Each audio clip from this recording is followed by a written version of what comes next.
Okay, so next I'll do the pear shading. And the reason why I did the beveling first is because oftentimes when you're beveling, you'll realize that maybe things don't look quite the way you want them to look. For instance, I can already point out something here. Let's see. What am I looking at here? For instance, that little petal right there looks kind of small. It's cut short, it seems like, compared to the rest of the petals. What I like to do now is take my pear shaders and kind of mold the leather, mold the petals in particular, to get a little bit better shape to them. Remember, when the leather's been cased properly, it becomes almost like a Play-Doh, and you're shoving stuff around. You're shoving those fibers around. All right, so for instance, this petal here, I'm going to take it, and you can, if you wanted to, get that in camera. You can, if you wanted to, just take the pear shader and give it a good smack like that. But it's a little better to walk it. You know, hit it, give it a good whack at its deepest point, and then do that with it. You're sculpting the leather here. Here's that petal there. I'm gonna, instead of just hitting it straight down, I'm gonna kind of hit it off to the side a little bit. I wanna try to scooch this petal out a little bit.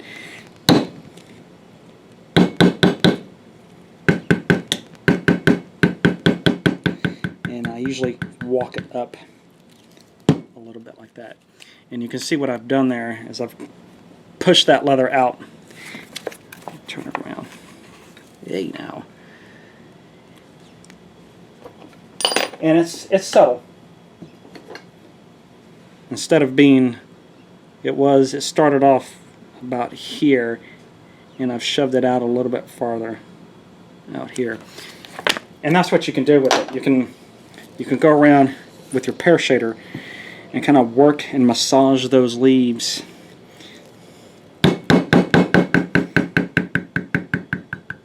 it up towards the center of the flower. And what I usually do is I work on one side of the petal, and as I rotate the leather, and then flip it around into the other side. Let's do it here. Get it in camera, get it in focus. Take that. See, I'm going to walk it up just a little bit. Again, you just kind of, like you're playing with Play-Doh, you're just massaging those leaves, pushing the leather as much as you can where you want it to go.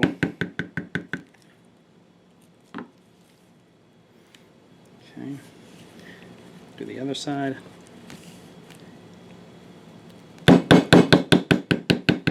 Walk it up.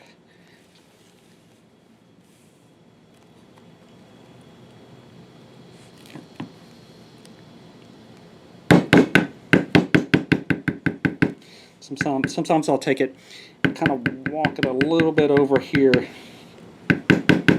and you don't even have to hit your you don't even have to use your mallet with it. You can, if you want, just push the leather. When it's properly cased, you'll see that it becomes very malleable. Let me zoom back out on it. It might be a little too close to it.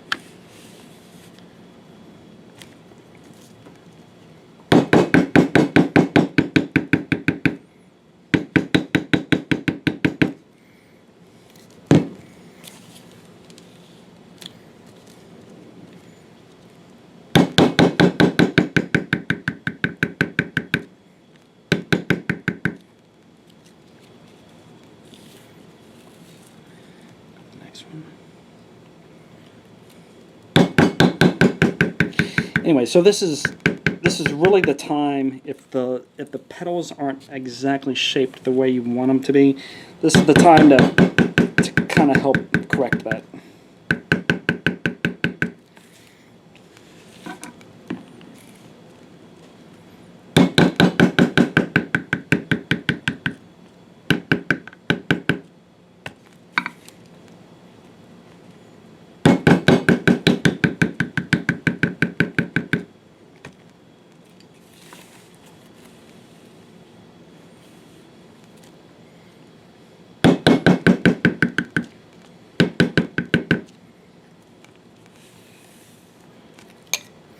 Zoom back out.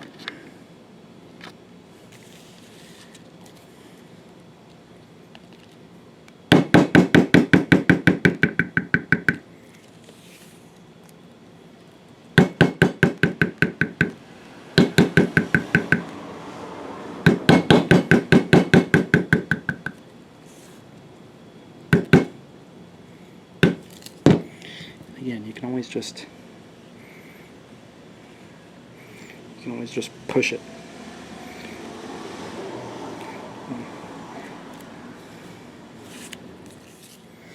Oh, by the way, this is Craft Tool P206. This is the largest one. Okay, let me see what he's doing here. He also adds some shapes to the leaves too, and I actually do this a little bit more than maybe he does. Let's add some shapes to the leaves as well. And this is a little tricky to do, is to get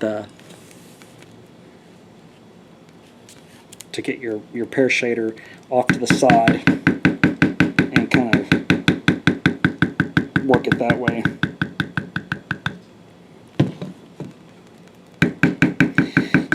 Just so they don't look flat. Even. Just gotta work it like that without even hitting it with a mallet. You can work it that way, almost like a pencil, if you want it to be a little bit more subtle. And it doesn't have to be perfect, you know. These are, you know, it's supposed to be a floral design, flowers and leaves. Nature isn't exactly perfect. It's going to look a little bit more organic.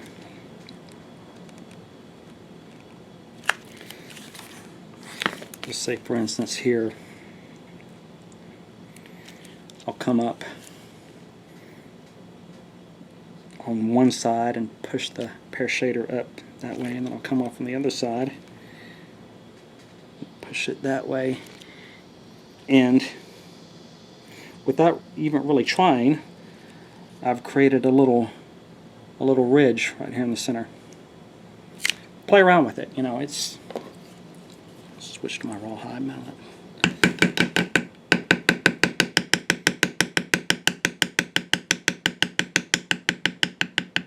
I'm going to take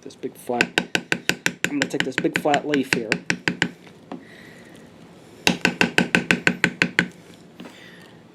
And again, this is my interpretation of this. I'm going to differ from what he's doing. He doesn't do quite as much of this as I'm doing. So I worked on one part of it here, and now I'm going to go up here on this side of it.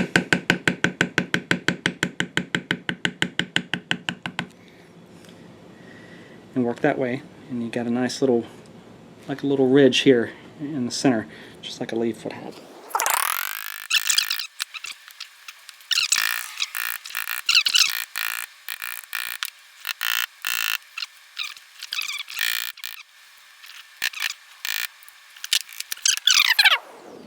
Ghormley will take the Pear Shader and flatten out these camouflage marks here. I don't do that, and that's mostly because I don't do my decorative cuts quite the same as he does, and I'll get to that later on. Explain that. Okay, so what's next? Series of veiners and mule feet. I've got the craft tool what is that? Man, they make these things really hard to read. It's 85868, I think. 858, yeah. Okay, and then there is this. I've used this. This is probably my most used veiner tool, is the V708.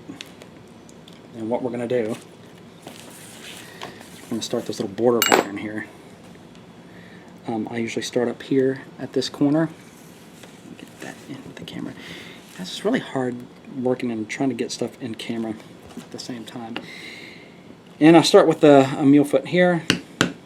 I always use my my leather rawhide mallet that I've had forever on these mule feet, because if you use anything heavier than that, it has a tendency to cut right through the leather. It's just such a small pattern. Okay, and then I'll go along the top. I'll take your mule foot, the veiner. The veiner I'll use my 2-pound mallet with. I'll use my 2-pound maul with. And with a maul, it depends on the leather. I'll typically rock it a little bit. So I'll rock it on one side, rock it to the other side, and I think that gives a better impression. Let's switch to the mule foot. Give it a little tap. Switch back to the veiner. Rock.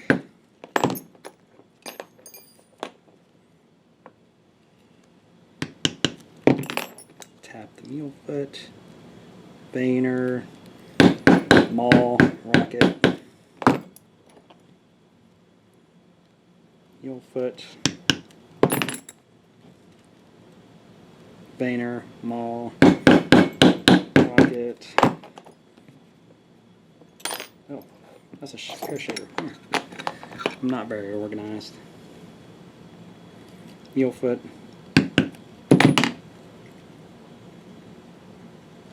Veiner.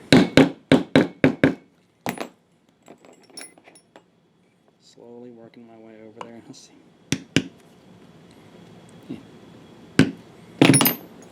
Mule foot. Veiner.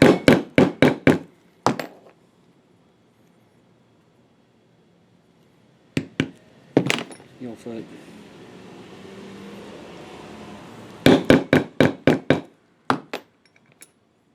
Veiner. Mule foot. And you can see there's going to be a hole right here. There's not quite enough room for another, and there's zero room for another veiner stamp, so I'm just going to put another mule foot stamp right there. And once I get to about here, I am going to put one more veiner right here. Here's a trick right here. I'll usually carry this pattern to right about there, and then I'm going to skip down to the bottom here. I'm going to go ahead and put my mule foot there, and I'm going to start working my way up.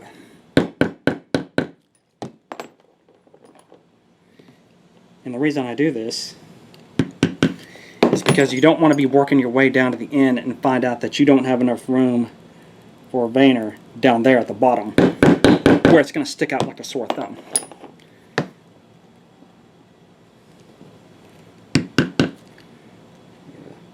Here, oh, look at that. I'm going to have just enough room. So this is why I do this. Okay, so you can see what happened is, and this seems to vary each time I do this holster, is I didn't have enough room to go all the way down with the pattern. What you don't want to have happen is get down to the end and find out that, oh, you don't have enough room for another veiner, so you're going to have to put another mule foot there. Well, then you got a mule foot. I'd rather have that little inconsistency right here in the middle, where it kind of almost looks like you meant to do that. Besides, this part right here should be concealed by the loop. So anyways, just a little trick on that.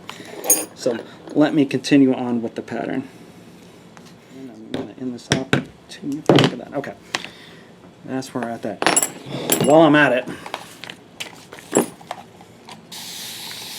go ahead and do this down here because it's the same pattern along the edges of this pancake. Okay, so I've carried that pattern along here to the pancake, I guess, for lack of a better term.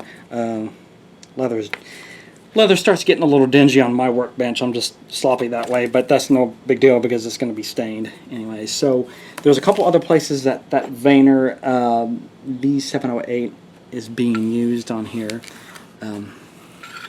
Let me see if I can get that zoomed in.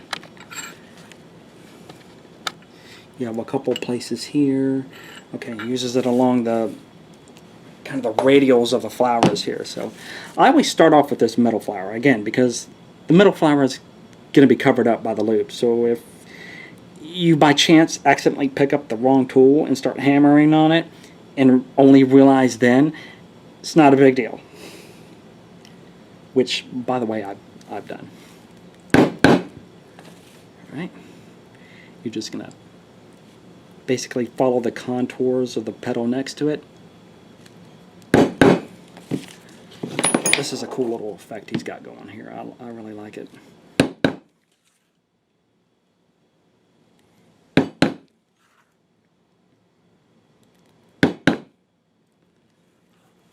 Let's see what we got here.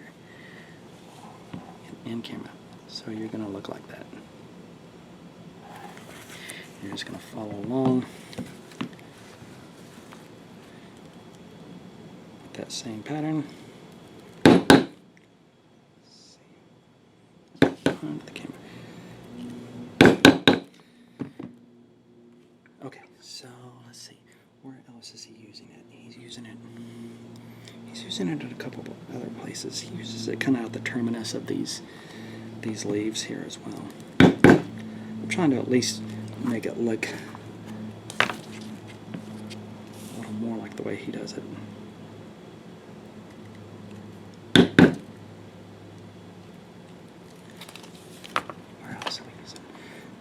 I'm searching around on my phone. Not the best format for this, but there's another one right there. Where else? I'm looking for him. Did I get them all? I think he's got another one right there. Oh, sorry. Does have another one right there. Oh, he's got a couple more down here. Man, kind of like Where's Waldo?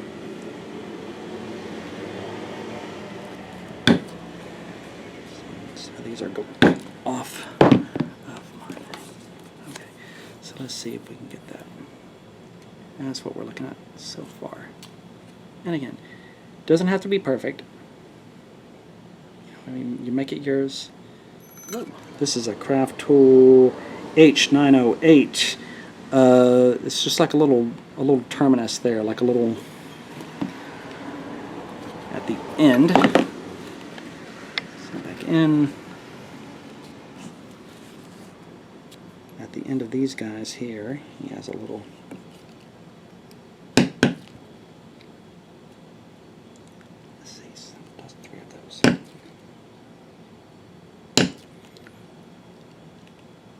I think he's got another one here.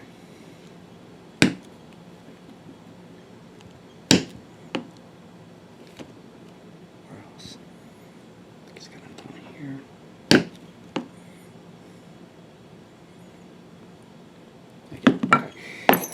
And then he does a series of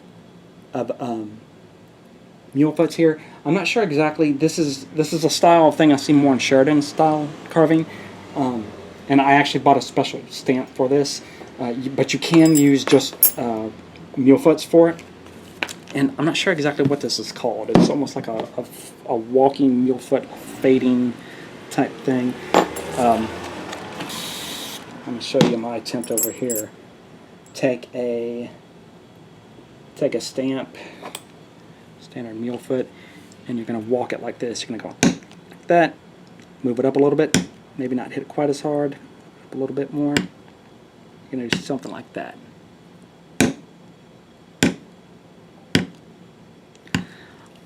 I'm not the best at it, so I actually bought a special stamp. This is a hide crafter. PU017, and it looks something like that. Basically, it has that effect for you built into it, so makes it a little bit easier. And so I'm just going to extend these out down here.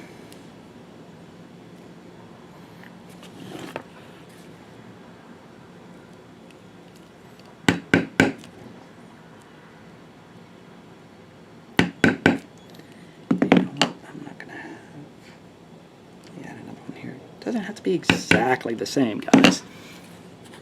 And you can see the effect that has on there. Those little stamps. It's a really cool little stamp, a little cool effect. And then there's another one up here, right on my little.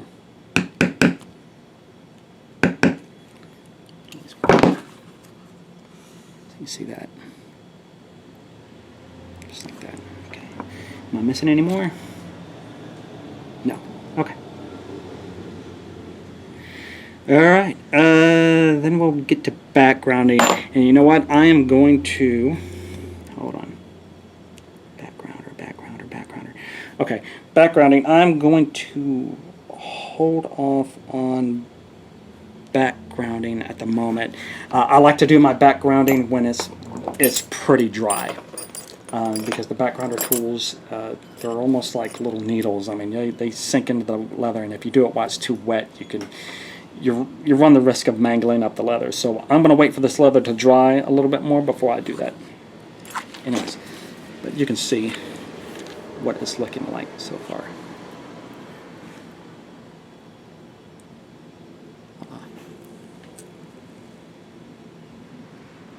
Okay, we'll be back.